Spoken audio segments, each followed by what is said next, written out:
로마서 8장 250페이지 로마서 8장 31절에서 39절 말씀 다 찾으셨죠? 자, 우리 큰 소리로 하나님의 말씀을 같이 받겠습니다. 그런즉 이 일에 대하여 우리가 무슨 말을 하리요? 만일 하나님이 우리를 이해하시면 누가 우리를 대적하리요? 자기 아들을 아끼지 아니하시고 우리 모든 사람을 위하여 내주시니가 어찌 그 아들과 함께 모든 것을 우리에게 주시지 아니하겠느냐? 누가 너희 하나님께서 택하신 자들을 고발하리요? 의롭다 하신 이는 하나님이시니 누가 정죄하리요? 죽으실 뿐 아니라 다시 살아나신 이는 그리스도 예수시니 그는 하나님 우편에 계신 자요 우리를 위하여 간구하시는 자시니라. 누가 우리를 그리스도의 사랑에서 끊으리요?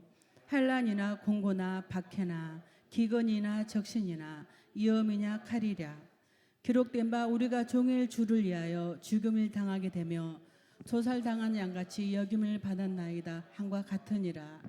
그러나 이 모든 일에 우리를 사랑하시는 이로 말미암아 우리는 넉넉히 이기느니라. 내가 확신하노니 사망이나 생명이나 천사들이나 권세자들이나 현재의 일이나 장래의 일이나 능력이나 높음이나 깊음이나 다른 어떤 피조물이라도 우리를 우리 주 예수 안에서 있는 하나님의 사랑에서 끊을 수 없느니라. 아멘. 우리 제목 우리가 넉넉히 이기느니라. 우리 옆에 성도님 바라보시고 우리가 넉넉히 이깁니다. 이깁시다. 할렐루야. 할렐루야. 여러분 8장 1절 말씀을 보면은 그러므로 이제 그리스도 예수 안에 있는 자에게는 결코 정죄함이 없나니 이는 그리스도 예수 안에 있는 생명의 성령의 법이 죄와 사망의 법에서 누구를요? 나를, 누구를요? 우리를 어떻게 해요? 해방하였습니다. 아멘이시죠? 로마서 이 8장이 성경의 진주 중에 최고의 진주요 보아라고 말씀하신 그 이유를 여기서 우리가 찾아볼 수가 있지 않습니까? 그리스도 예수 안에 있는 저와 여러분에게는 결코 뭐가 없다고요? 정죄함이 없다. 누가 죄인이다 그렇게 말할 사람이 있다 없다? 없다. 그 이유는 그리스도 예수 안에 있는 생명의 성령의 법이 죄와 사망의 법에서 우리를 어떻게 해요? 해방하신다. 그런 걸 우리는 죄로부터 어떻습니까? 해방이다 이 말이에요. 사망에서부터 우리는 뭐예요? 해방이다 이 말이에요. 어둠에서부터 저와 여러분은 해방이다 이 말입니다. 여러분 우리가 일제에 우리가 해방을 맞이했잖아요.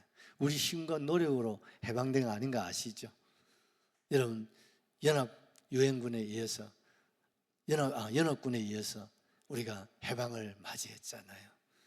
그래서 해방 후에 참 오늘의 대한민국을 이렇게 누리고 산다는 것 생각만 해도 꿈만 같고 여러분 얼마나 감사한지 몰라요. 역사에 의하면 여러분 2차 대전 후에 해방을 맞이한 나라들이 약 한 120개국 된대요.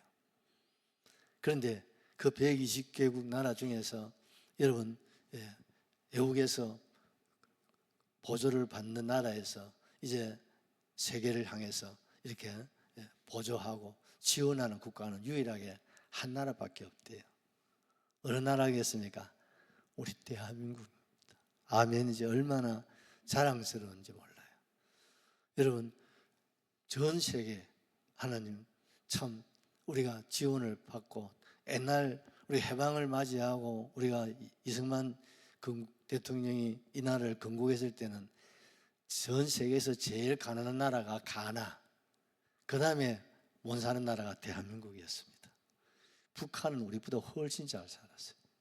그 세계에서 가장 못 사는 우리나라, 여러분 세계 모든 사람들로부터 지원을 받던 나라가 이제는 어떻습니까? 지원해주고 구워주고 빌려주는 그런 경제 대국이 되었다고 생각해 보세요. 이것이 어떻게 우연이라고 말씀할 수 있겠습니까? 오늘 이 시대는 G7 국가 시대라고 합니다. 미국을 중심해서 유럽, 아시아에서는 일본, 그래서 G7 이 국가가 세계 경제를 주도하고 있습니다. 그런데 지금 G7 국가에서 여러분 일본은 빼고 한국이 들어가야 된다. 왜? 한국 경제가 일본 경제를 넘어섰기 때문에. 그래서 일본 사람들이요, 우리 중국은 사람은 안 그렇겠지만 일본 사람들이 굉장히 배 아파한다고 그러는 거예요. 어떻게 우리가 지배한 나라가 우리나라보다도 경쟁력이 앞장서 가지고 이 G7에서 이 일본을 빼고 그 자리에 한국이 들어갈 정도가 되었다고 하면 상상해 보세요. 이것이 어떻게 우연이라고 할 수 있겠습니까? 여러분, 하나님의 특별한 은혜와 능력인 줄로 확실하게 믿습니다. 그럼 앞으로 전 세계는 4대 강국에 의해서 이제 세계가 재편될 것이다, 그렇게 말하지 않습니까? 그 세대 강국에 미국, 여러분, 독일, 그 다음에 터키, 그 다음에 대한민국이 들어갑니다. 별로 놀래도 안 하시니. 앞으로 전 세계의 경제가 4대 강국에 의해서 앞으로 재편된다고 생각해 보십시오. 그러니요, 참 그야말로 하나님이 보호하사 우리 나라 만세입니다. 아멘이시죠? 참 밑바닥에서 이렇게 하나님께서 높이신 것은 우리 대한민국에 자랑할 거 하나도 없습니다. 뭐 석유가 한 발 납니까? 우리가 뭐 땅에서 무슨 뭐 보석이 납니까? 우리나라에서 나는 거 여러분 아무것도 없습니다. 나는 게 하나 있다면 자갈은 많습니다. 그것도 여러분 자산이죠. 예전에는 석탄이 좀 났습니다만은 이제 석탄도 이제 대한민국에 이제 뭐 조금 남아 있는 거 더 이상 이제 캐지 않습니다. 그러니까 우리는요, 아무 자원이 없는 나라예요. 그런데 우리는 장사해 가지고 이렇게 여러분 대한민국이 이렇게 경제 대국이 되었다고 생각해 보면요, 정말 기적 같은 역사. 그래서 전 세계인들이 다 놀라고 있는 거예요. 여러분, 러시아 같은 나라는 뭐 여러분 우리가 알다시피 우리나라하고 1년 예산이 비슷합니다. 러시아가. 그런데 그 나라는 우리가 알다시피 석유 팔아가지고 먹고 사는 나라거든요. 그런데 우리는 석유 한 발 나지 않는데 어떻게 이렇게 여러분 삼성, 뭐 현대, SK 한번 생각해 보세요. 이런 반도체를 중심하고 자동차를 중심하고 또 어떻습니까? 항만 이런 걸 중심해서 대한민국 경제가 이렇게 든든하게 세워지고, 여러분 요즘은 어떻습니까? 뭐 예제 찾습니까? 국산이 제일 좋지요. 그래 안 그래요? 우리 삶은요, 중국산 찾습니까? 국산 찾습니까? 우리가 젊을 때만 하더라도요, 미제 찾고 일제 찾았어요. 그런데 요즘 미제 찾고 일제 찾나요? 안 찾아. 딱 한 번 찾습니다. 면도기 할 때 이제 한 번 찾지. 그 외에는 이런 면도기도 요즘 한국 면도기가 참 좋다고 얘기를 하시더라고요. 그러니 이제는 대한민국 것이 세계적인 겁니다. 이렇게 되었다고 생각해 보십시오.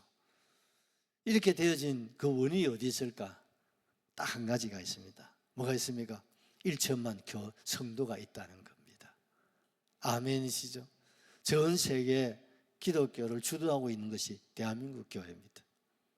지금은 열정을 조금 잃어버렸습니다만은 그래도 잠재적으로 이런 한국 교회가 하나님을 향한 열정, 하나님을 향한 뜨거운 기도, 하나님을 향한 뜨거운 찬송, 그리고 선교, 또 전도, 구제, 하나님께서 기억하시고 이 나라, 이 민족을 하나님께서 이렇게 축복하신 줄로 확실하게 믿습니다. 이 모든 것이 우리가 하나님의 은혜다 이 말입니다. 아멘이시죠? 여러분, 우연이 아닙니다. 여러분, 하나님의 은혜고 하나님의 섭리고 하나님의 축복이다 생각하면요, 우리가 그 어느 시대보다도 우리 하나님 앞에 뭐 드려야 되겠습니까? 감사하고 감사하는 저와 여러분 되어야 될 줄로 확실하게 믿습니다. 하나님은요, 믿음으로 구원받고 하나님의 자녀가 되어서 정말 주님과 복음과 교회를 위해서 살아갈 때 하나님 우리에게 뭘 주신다고요? 넉넉하게 이김을 주십니다. 승리를 주십니다. 복을 주십니다. 하나님이 좋은 것 하나님께서 우리에게 주신다 이 말입니다. 그걸 하나님께서 우리 대한민국 또 우리 한국교회에 하나님께서 우리에게 지금 보여주시고 전 세계가 놀라워하고 여러분 인정하고 있다는 것입니다. 그러므로 우리는 우리 조상들이 물려준 아름다운 신앙, 이 전통, 이걸 우리가 살려내고 더 성화시키고 더 하나님 앞에 영광을 올려드리고 하나님 뜻을 성취하는 우리 한국교회가 되어야 될 줄로 확실하게 믿습니다. 그리하면 하나님이요, 오늘 우리에게 첫 번째 누가 우리를 어떻게 해요? 대적하리요. 아멘. 대적자가 있어도 대적자를 물리쳐 주신다 이 말이에요. 여러분 대한민국을 대적하는 자가 여러분 많습니다. 저 휴전선 이북에는 북한도 있고요. 그렇지요? 또 어떻습니까? 중국도 있고요. 러시아도 있고요. 여러분 많습니다. 그런데 하나님께서 우리를 어떻게 해요? 지켜주시겠다. 아멘이시죠? 해방 이후로 하나님 오늘까지 지켜주셨지 않습니까? 영적으로는 뭡니까? 어둠의 권세로부터 하나님 우리를 어떻게 했습니까? 지켜주시고 보존하셔서 오늘의 대한민국이 되게 하시고 오늘의 저와 여러분이 이 자리에 있게 하심을 여러분 감사하고 하나님 영광 돌려드릴 수 있기를 예수님의 이름으로 축원합니다. 두 번째는 누가 택하신 자를 고발하겠느냐. 33절 같이 받겠습니다. 누가 능히 하나님께서 택하신 자들을 고발하리요. 의롭다 하시는 하나님이시니. 아멘이시죠. 누가 감히 하나님이 택하신 자 누굽니까? 저와 여러분 우리 한국교회와 이 민족을 하나님께서 말씀합니다. 누가 고발하겠느냐. 왜? 하나님이 어렵다고 하셨다 이 말입니다. 아멘이죠. 하나님이 어렵다고 하시는데 여러분 고발한들 의미가 있어요 없어요? 아무 의미가 없다 이 말입니다. 아멘이시죠. 기가 막히는 말씀입니다. 여러분 오늘 우리 주변에는요 대적자들이 너무 많아요. 우리를 고발하는 고발자들이 너무 많습니다. 그런데 그들의 그 고발을 누가 막아주신다고요? 우리 주님이 성령을 통해서 우리를 다 카트시킨다. 왜요? 우리 주님이 십자가에서 우리의 죄값을 지불하셨잖아요. 우리의 죄의 빚을 주님이 다 갚아주셨다 이 말입니다. 우리의 허물과 죄와 죄악을 주님이 다 뒤집어 쓰셨다 이 말입니다.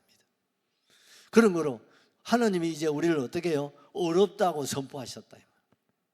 하나님이 어렵다고 하셨는데 하나님 어렵다고 하시는데 누가 감히 대적하고 누가 고발한다고 그 고발이 받아집니까? 안 받아진다 이 말이에요. 왜? 하나님이 재판장이시기 때문입니다. 우리가 읽은 31절 이하의 쭉 내용들을 보면 법률 용어들을 많이 사용하고 있는 것을 우리가 볼 수가 있죠. 이 법정에서 재판장이 어떻습니까? 유죄, 무죄 이거를 판단하는 거예요. 그래서 이 사람은 보니까 무죄구나. 그럼 어떻습니까? 무죄 하면 어떻습니까? 석방되는 거예요. 맞습니까? 그런데 아니라고 아이고 막 다시 막 고발해도 판사가 내가 판단해 볼 때는 이 사람에게는 이렇게 죄를 물을 만한 죄가 없어 하고 어떻습니까? 무죄 하고 석방하면요 지 입만 아프지. 맞아 안 맞아요? 자기 입만 아프지. 아무리 대적하고 막 끄끄내라고 막 고발하고 막 해도 어떻습니까? 나중에는 어떻습니까? 도리어 더 고발하는 사람이 어째 명예훼손으로 걸려 들어갈 수가 있다 이 말이죠. 이 고발이라고 하는 말은요, 불러들이다, 소환하다, 책망하다, 비난하다, 죄를 뒤집어 씌운다, 이런 말들을 가지고 있는 거예요. 오늘 우리 주변에 보면요, 이런 고발자들이 참 많이 있습니다.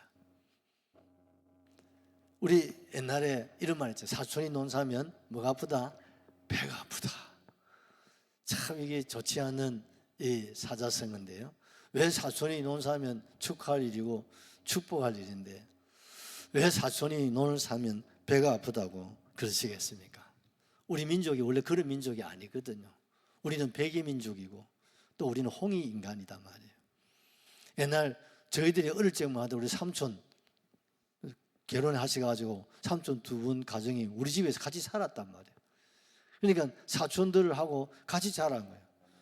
뭐 저는 막내기 때문에 우리 어머니 젖이 잘 안 나와가지고 숙모님 전 같이 사촌하고 같이 먹고 자랐단 말입니다. 그러니 우리가 어릴 적만 하더라도 뭐 삼촌, 사촌, 뭐 육촌, 뭐 좀 넓은 집안에는요 10촌도 한 집안에 같이 살았던 그것이 우리 고유 풍습이다 말이에요. 그러니 여러분, 내 사촌 하면 어떻습니까? 우리 가족이면 삼촌 아이가 사촌 아닙니까? 그러니 사촌 하면 이건 친족, 가장 가까운 친족이단 말이에요. 그런데 논사하면 배가 아파야 할 이유가 하등에 없거든요. 그런데 이것이 어느 날 이렇게 되어버렸어. 근데 이게 왜 이렇게 되어졌느냐 하면 이게 바로 일제농간이라는 거예요. 대한민국은 가족 중심으로, 친족 중심으로 되어 있어요. 또 동네도 어떻습니까? 이시집안, 뭐 천시집안, 동네도 보면 가보면 거의 어떻습니까? 그 동네에 성씨들이 모여가지고 집단을 이루어 살아간단 말이죠. 그러니까 단합이라든지 연합이라든지 이런 뭐 행사 이런 거 하면 어떻습니까? 온 동네가 함께 하잖아요.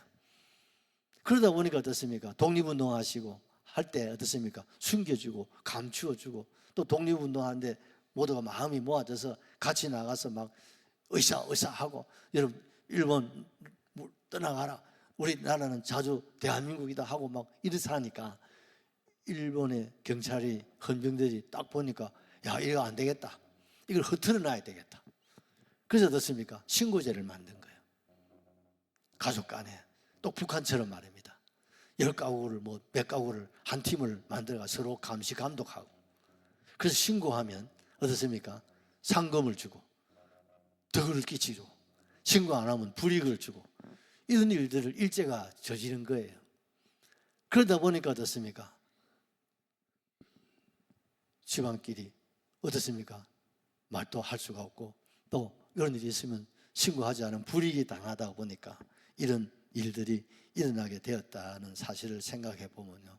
참 민족적으로 큰 아픔이 이 안에 숨겨져 있는 겁니다. 여러분 요즘 젊은 사람들 가스라이팅이라는 말을 자주 합니다. 거짓말도요 자꾸 얘기하면요 그게 참말처럼 들립니다. 여러분 예를 들면 여러분 대한민국 국민들 중에 일본 사람 싫다하는 사람 나 들어본 일이 없어. 맞아 안 맞아요? 또 우리 관광객이 일본에 제일 많이 갑니다. 요즘은 중국보다 일본을 더 많이 가거든요. 그런데 일본이 싫어. 일본이 싫어하는 누구냐? 국회에 저 인간 가면 안 되지. 저 사람들만 일본 싫다고 이 가스라이팅을 하는 거예요. 그러다 보니까 국민들이 그래 의식적으로 그런 생각을 가지게 되는 거예요. 이걸 가스라이팅이라는 거예요. 오늘 시기하고 질투하는 사람들이 이 가스라이팅을 많이 하는 거예요. 그런 사람이 아닌데 그렇다 하면요 가스라이팅 하면요 사람들이 안 뗀 굴뚝에 연기가 날까봐 그리고 그 말을 받아들이고 인정한다면 그걸 제일 많이 이용하는 사람들이 정치꾼들이에요. 여러분 나는 어제 뉴스 안 본 지 오래되었어요. 아예 안 봐. 왜? 가스라이팅을 너무 많이 한단 말이에요. 국민들이 그게 쏘가 넘어가는 신문이고 방송이 전부 다가 지금 다 넘어가가지고 정확한 정보를 알려줘야 되는데 그게 지금 우리가 들을 수가 없고 볼 수가 없는 국민의 귀를 어둡게 하고 눈을 어둡게 하는 이런 시대에 우리가 지금 살고 있는. 그래서 지금 아침 이런 말 자꾸 나오는, 대한민국이 공산화되어 간다는 말을 지금 유럽에서 하고 있단 말이죠. 여러분, 우리가 기도 많이 하셔야 됩니다. 이런 가스라이팅에 우리 기독교인들은 넘어가면 안 돼요. 우리는 정신을 차리고 바른 국가관을 가지고 우리가 민족 정신을 가지고 특별히 우리가 말씀 앞에서 우리가 바르게 우리가 생각하고 판단하고 우리 이웃들을 잘 이끌어주고 세워주는 우리 기독교가 되어야 될 줄로 믿습니다. 세계는요, 기독교가 중심이 되어 있으면 그 민족과 그 세계는 안정이 되는 거예요. 미국이 그동안에 얼마나 혼란이 일어났습니까? 그러다가 미국의 인구가 3억인데 1억 크리스찬들이, 독실한 크리스찬들이 1억이에요. 1억의 크리스찬들이 일어났다가는 우리 때 미합중국이 큰일 나갔다. 그 중심을 딱 잡아주는 거예요. 그러니까 어떻습니까? 미국이 지금 안정이 되어가고 있지 않습니까? 우리는 대한민국도 이제 1천만 우리 크리스찬들이 여러분 중심을 잡아주셔야 됩니다. 아멘이죠? 좌로나 우로나 치우치지 말고 하나님 말씀 앞에 우리가 서야 됩니다. 우리는 좌파도 아니고 우파도 아닙니다. 우리는 예수파입니다, 여러분. 아멘이죠? 우리는 보수입니다. 기독교의 정신은 보수가 되어야 됩니다. 그래서 보수가, 기독교가 중심을 탁 잡아주면 꾼들이 가스라이팅을 하고 별의별 짓을 하더라도 우리나라 여러분 바른 길로. 그래서 정말 저는 걱정입니다. 일본이요, 옛날 G2 국가가 일본 아닙니까? 그래서 일본이 미국을 추월해 올라가니까 제껴버렸어요. 지금 미국이 G2 2인자를 허락 안 합니다. 세계는요. 중국이 G2가 올라오니까 제거하는 것처럼 일본을 제거해버렸어요. 그래서 잃어버린 30년이 되어버린 거예요. 우리는요, 꼭 일본을 따라갑니다. 우리가 여기서 우리 기독교가 중심을 잡아주지 못하면 대한민국이 잃어버린 30년 어두움을 향해서 들어가게 되는데 지금 빨간불이 들어왔습니다. 그래서 정말 우리가 기도 안 하면요, 큰일 납니다, 여러분. 나라와 민족을 위해서 여러분 우리가 기도해야 됩니다. 아이고 뭐 나라가 그렇게 나하고 상관 있나? 아이고 여러분, 나라가 어려우면요, 그 피해는 고스란히 국민에게 옵니다. 그리고 우리 후손들에게 옵니다. 벌써 IMF에서 대한민국을 방문해서 벌써 경고를 하고 갔거든요. 그래서 벌써 대한민국 경제가 세계인들이 봐도 경제가 흔들리고 이게 자칫 잘못하면 IMF가 올 수 있다는 벌써 경고를 벌써 하고 갔다 이 말이죠. 이런 것들을 보도를 잘 안 해요. 여러분 얼마나 지금 심각한 위기가 있다는 것을 알아야 되겠습니까? 몰라야 되겠습니까? 알아야 됩니다. 내 등 따시고 배부르면 괜찮다. 그 큰일 날 생각입니다.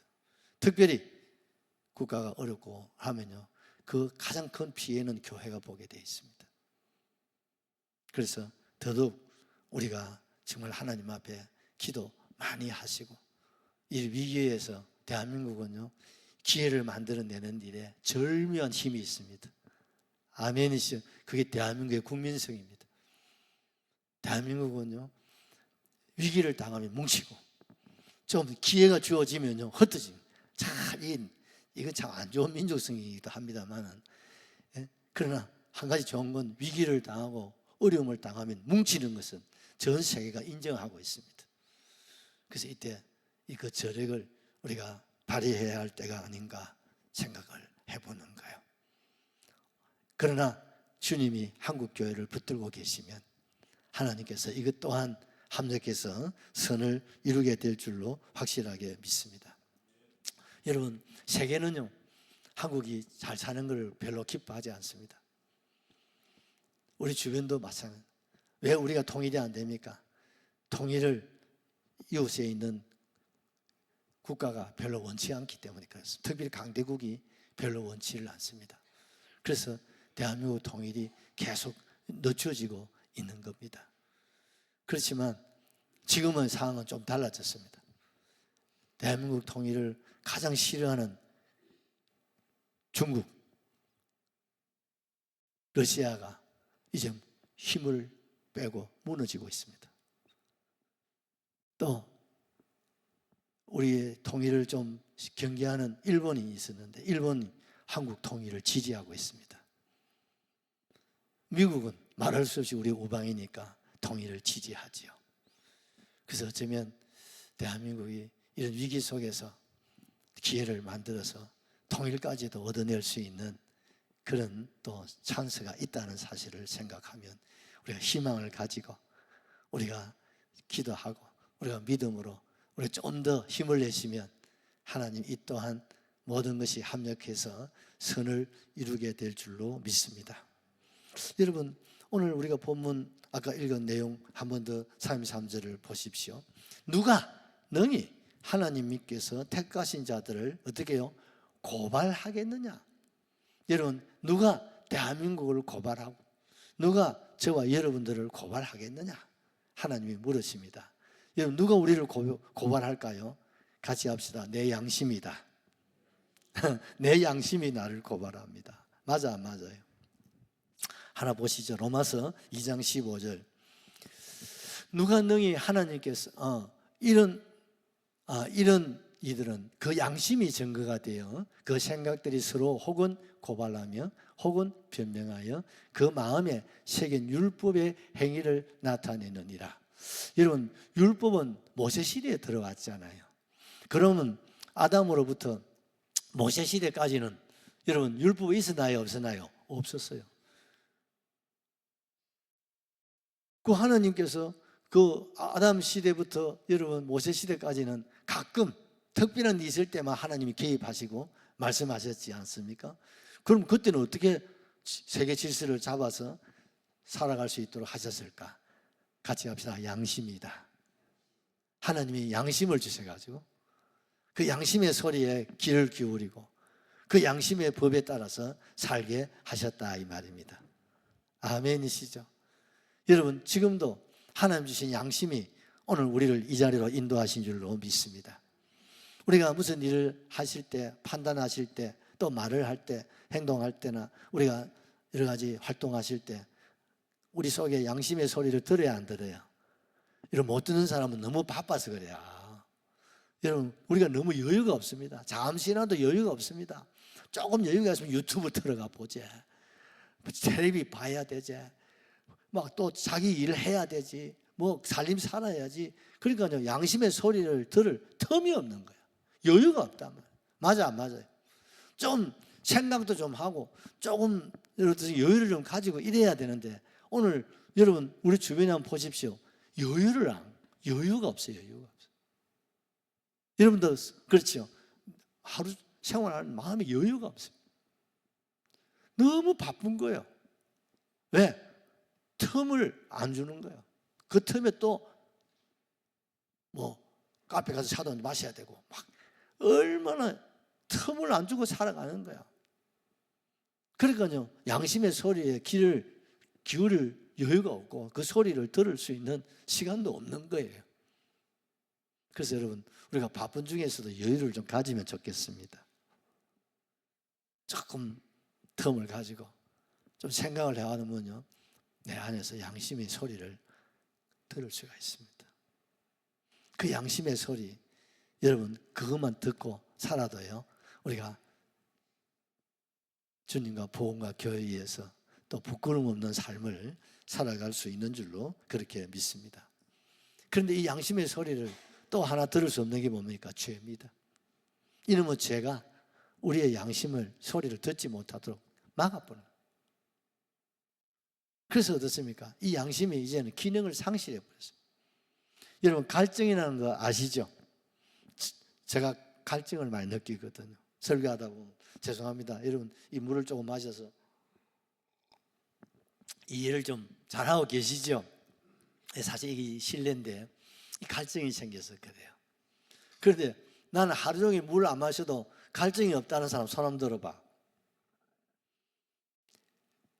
아유, 없으시면 다행인데. 그런데 하루 종일 있어서 물 한 모금 안 마셨음에도 갈증이 없다. 그 여러분, 갈증의 기능이 마비된 거예요. 하도 물을 안 마시고 안 마시다 보니까 갈증이란 기능이 마비돼 버린 거예요. 그래서 갈증이 안 나. 그런데 저 같은 사람들은 하루에 물을 2리터씩 이렇게 늘 마시기 때문에요, 조금 물만, 목이 좀 마르면 갈증이 생겨요. 그래서 내가 있는 곳에는 자동차든 책상이든 침대든 밥상이든 내가 있는 곳에는 항상 물병을 놔둬요. 그렇지 않으면요, 하루 2리터 이상 물을 마셔야 되는데 못 마신다니까요. 이 물을 늘 마시는 사람은, 여러분, 조금만 물을 안 마시면 갈증이 생기는데, 아예 물을 안 마시는 분들은요, 갈증의 기능이 상실돼요. 양심도 마찬가지. 양심의 소리를 계속 무시하고 귀를 막고 이렇게 살다 보면 나중에는 양심이 마비가 돼요. 그래서 어떻습니까? 디모데전서 4장 10절에 보면 화인 맞을 양심, 또 고린도서 8장 7절에는 더러운 양심. 여러분, 이렇게 말씀하고 양심이 벼락을 맞아가지고 기능이 정지돼 버려요. 이게 뭡니까? 죄가 세상에 들어왔기 때문에 그런 거예요. 죄 유혹을 받다가 보니까 이제 양심이 소리를 해봤자 안 통하니까 양심 자체가 기능을 잃어버렸다. 로마서 7장 7절 하나 보시죠. 여러분, 누가 우리를 고발합니까? 그런즉 우리가 무슨 말 하리요? 율법이 죄냐? 그럴 수 없느니라. 율법으로 말미암지 않고는 내가 죄를 알지 못하였으니 곧 율법이 탐내지 말라 하지 아니하였더라면 내가 탐심을 알지 못하였으리라. 그 하나님 딱 보니까 양심의 소리를 따라 살게 하셨는데 이 양심이 이제 기능이 마비되어 버렸어. 그러니까 본능대로 살아가니까 하나님께서 이 세상의 질서가 무너지잖아요. 그래서 하나님께서 모세를 통해서 뭘 주셨다? 율법을 주신 거예요. 믿으시면 아멘. 그 율법이라는 게 뭡니까? 이게 죄냐 아니냐를 보여주는 거예요. 우리나라에도 각종 법이 있습니다. 여러분, 법이라는 게 뭡니까? 지키라고 있는 거예요. 이 법을 위반하면 어떻습니까? 거기에 대한 어떻습니까? 벌을 받아야 되는 거예요. 그게 민주주의 국가입니다. 그래서 법망을 촘촘하게 채워져 있습니다. 그런데도 사람들은요, 그 법망을 피해가지고 죄를 지어요. 그걸 빠져나가. 그러니까 또 법이 생겨요. 우리 지금 이 공간이 어떻습니까? 전파가 얼마나 많이 흐르는지 몰라요. 눈에 보이지 않지만. 이와 같이 우리 앞에 여러 가지 법이라고 하는 법망이 얼마나 우리 앞에 놓여 있는지 몰라요. 근데 이게 없으면 어찌 됩니까? 큰일 나는 거예요. 맞아, 안 맞아요? 큰일 나는 겁니다. 뭐 통신법, 뭐 도로 가면 도로법, 아시죠? 막 사업하면 사업, 뭐 장사하면 장사, 여러분 농사하면 농지법, 하얀 법망이 촘촘하게. 그거 밥 먹고 맨날 그 법을 만드는 사람들이 국회의원이거든요. 무슨 사건만 나면 법을 하나 만들어. 그 사람들을 완전히 어떻습니까? 법이라고 하는 포로로 만들어버려요. 그게 좋은 면도 있고 안 좋은 면도 있잖아요. 그 법 중에 최고의 법이 율법이다 말입니다. 그 율법은 우리를 정죄하기 위해서가 아니라 죄라는 사실을 깨닫게 하기 위함입니다. 아멘이시죠? 그래서 탐내지 말라. 탐심은 뭐예요? 우상숭배다. 그걸 하나님 미리 가르쳐 주는 거예요. 그래서 남의 물건을 여러분 건드리면 됩니까? 안 됩니까? 요즘은 남의 물건요 주우다가 주인 찾아줘야지. 이제 그런 시대도 아닙니다. 우리 어르신들 잘 기억하셔야 됩니다. 뭐 길바닥에 휴대폰이라든지 뭐 돈이라든지 이런 거 흘러 있으면요, 500원짜리 이런 건 주워도 괜찮겠지만 좀 고가 이런 것도 있으면 놔두고 가야 됩니다. 지갑이 이런 것도요, 그거 주우다가 주인 찾아주려고 하다가 뒤집어 쓰는 수가 있습니다. 그냥 놔두고 신고만 하는 게 낫습니다. 여기에 휴대폰이 흘렸다고 이렇게 신고해 줘야지. 그거 주우다가 주인 찾다가는 주인이요, 그 지갑 안에 돈도 없었는데 10만 원 있어도 가면 내가 물려줘야 될 그런 형편도 될 수가 있거든. 참 시대가 그런 시대에 이제 우리가 살고 있습니다. 여러분, 뿐만 아니라 우리가 살고 있는 이 지역에도요, 카메라가 얼마나 촘촘하게 되어 있는지 몰라요. 여기 어떻습니까? 어지간한 건 없습니까? 카메라가 전부 다 비추고 있는 거죠. 그래서 어떻습니까? 그거 딱 틀면 다 보게 되어 있단 말이죠. 참 우리가 그런 세상에 우리가 살고 있는 거예요. 그래서 여러분, 정말 우리가요, 하나님께서 주신 이 율법, 이거 없으면요, 무법천지가 되어버려요. 그래서 하나님이 우리에게 율법을 주셨고, 그 율법 아래 각국의 각 지역의 그것도 형편에 맞는 법을 이렇게 제정해서 우리가 살아가고 있다는 사실이죠. 또한 여러분, 첫째, 누가 우리를 고발한다고요? 첫째는 양심이, 둘째는요 율법이, 세 번째는 같이 합시다. 사람이 우리를 고발한다.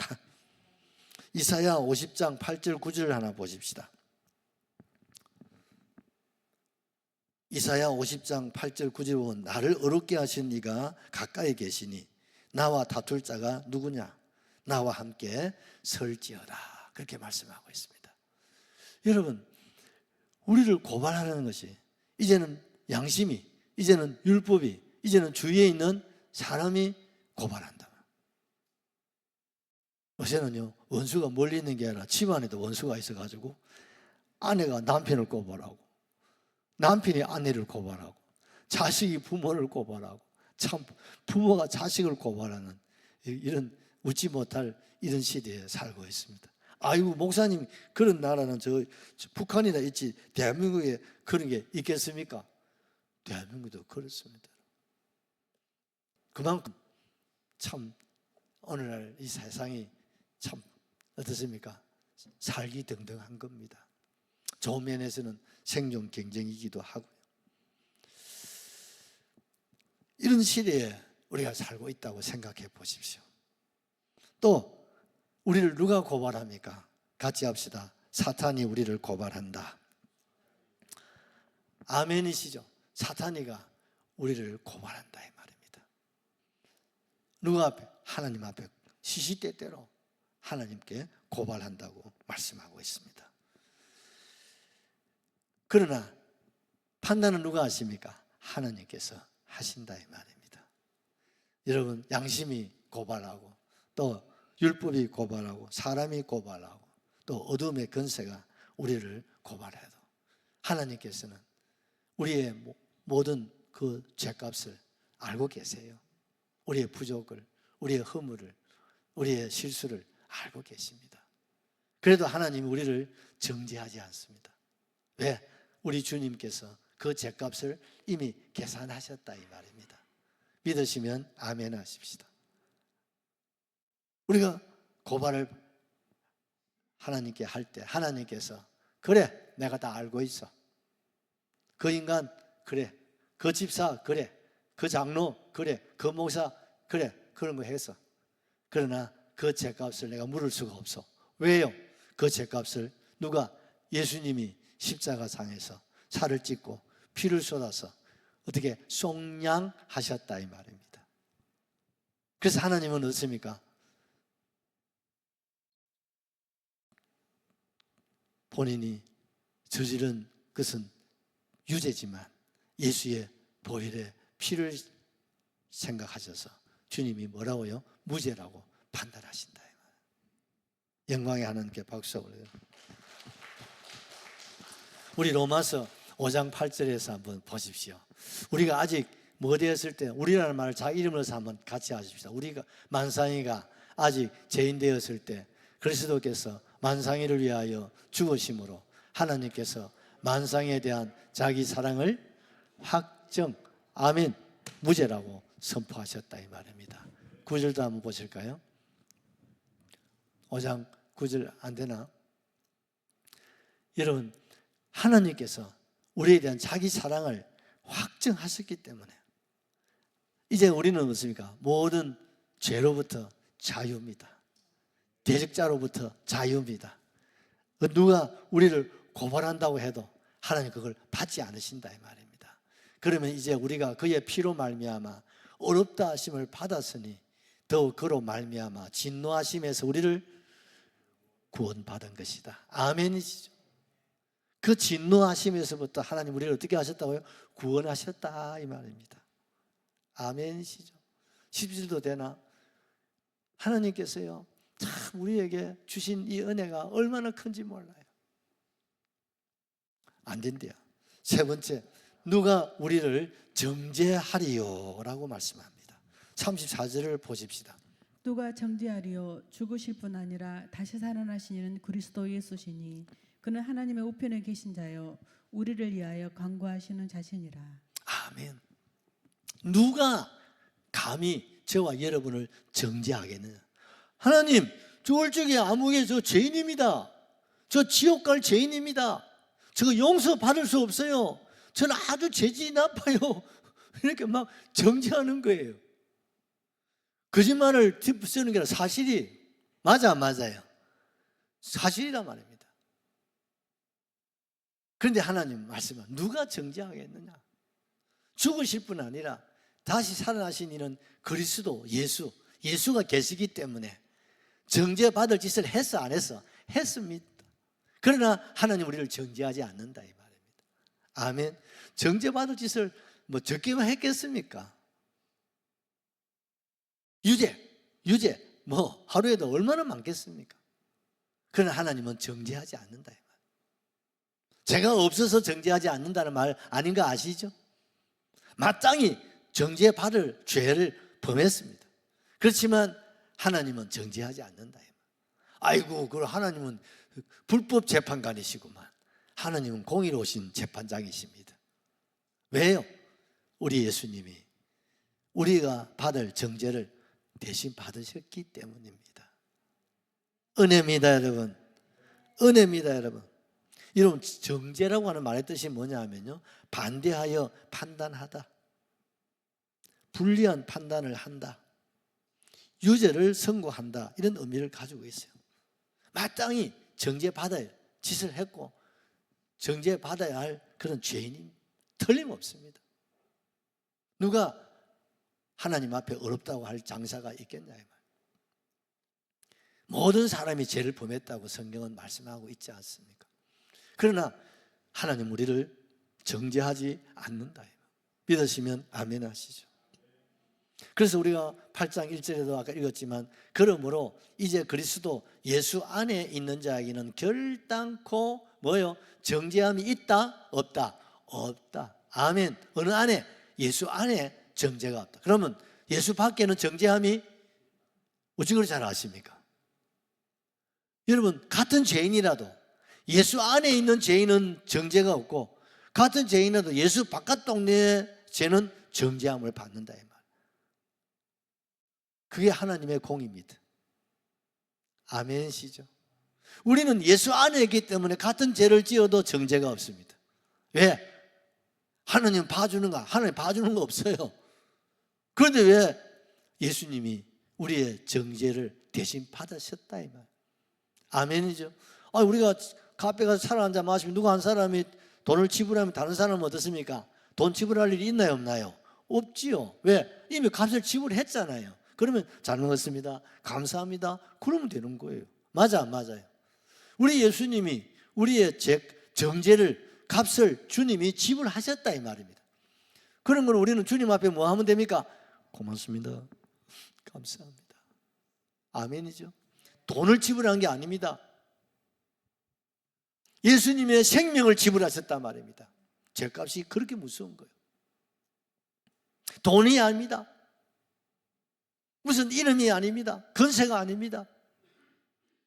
십자가에서 그 죄값을 주님이 지불하셨기 때문에 예수 안에 있는 저와 여러분에게는 결단코 이제는 정죄를 할 수 있어 없어 하나님 원하신다 이 말이에요. 여러분, 법정에 재판관이 하나님이고 그 좌편에는 변호사 자리가 있는데 그건 예수님이죠. 오른편에 예수님이 변호하고 검사는 누구요? 사탄이 검사입니다. 그래서 검사가 어떻습니까? 울주교회 아무개는 이런 죄 막 고발하는 거예요. 그래서 울주교회 아무개는 지옥입니다. 이렇게 형량을 선고하는 거예요. 그럼 변호사 대신 주님이 일어나셔가지고 맞아 울적이 아무의 사람 그런 죄를 지은 거 확실히 맞아요. 인정하는 거예요. 유죄를 인정합니다. 그러나 죄값은 마땅히 받아야 되고 지옥 가야 되지만 그 죄값을 내가 대신 받았어. 내가 그 죄값을 지고 지옥에까지 내려갔다가 다시 살아나지 않았습니까? 그러므로 재판장이신 하나님, 나를 기억하셔서 내 십자가를 기억하셔서 울주기의 아무개를 무죄로 선고해 주십시오. 그러면 판사가 딱 보면 마땅히 정죄를 받을 죄인이로되 예수 그리스도의 피로 내가 너를 정죄하지 않고 내가 너에게 뭐요? 무죄. 할렐루야. 무죄입니다. 아멘이시죠? 우리 공로가 아닙니다. 예수님의 십자가의 은혜임을 믿으시면 아멘 하십시다. 그래서 이사야 50장 8절 9절에 이사야 선지자를 통해서 하나님께서 우리에게 말씀합니다. 주 여호와께서 나를 도우시리니 나를 정죄할 자가 누구뇨? 그들은 다 옷같이 헤어지며 조맥에 먹히리라. 아멘이시죠? 주님이 나를 도와주시는데 누가 감히 우리를 어떻게 해요? 정죄하지 못한다 이 말입니다, 여러분.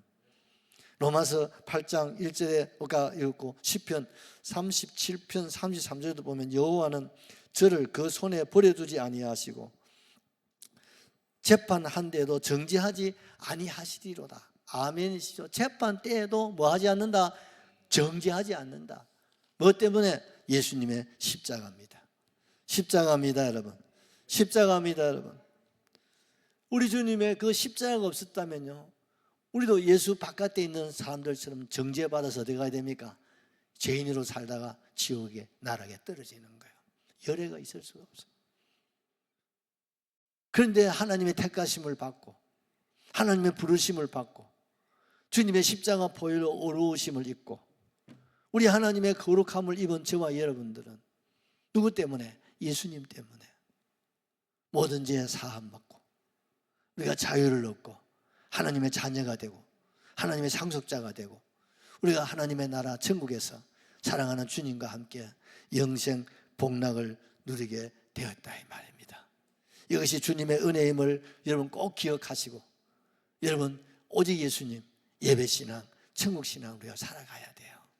우리 찬송가 305장 같이 한번 하시죠.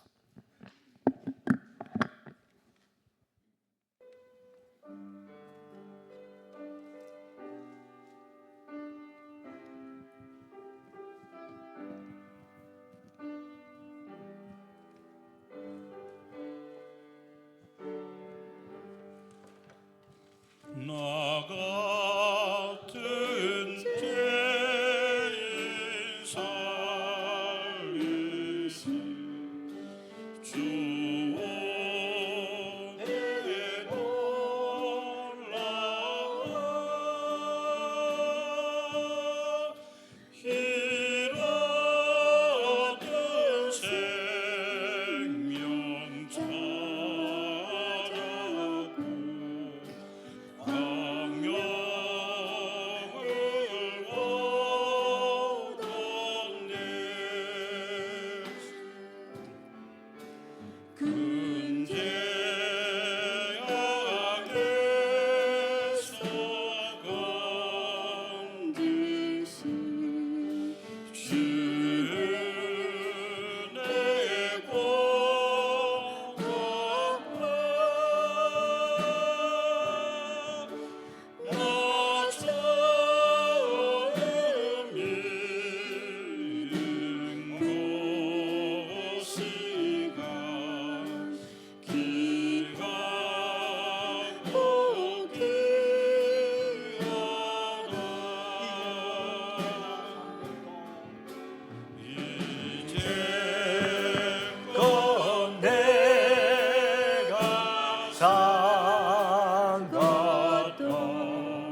거기서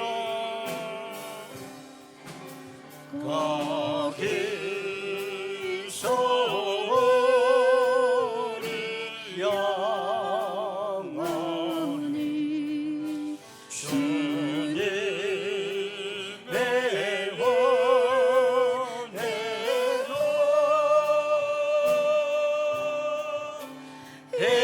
해처럼 밝게 살면서 주 찬양하리라.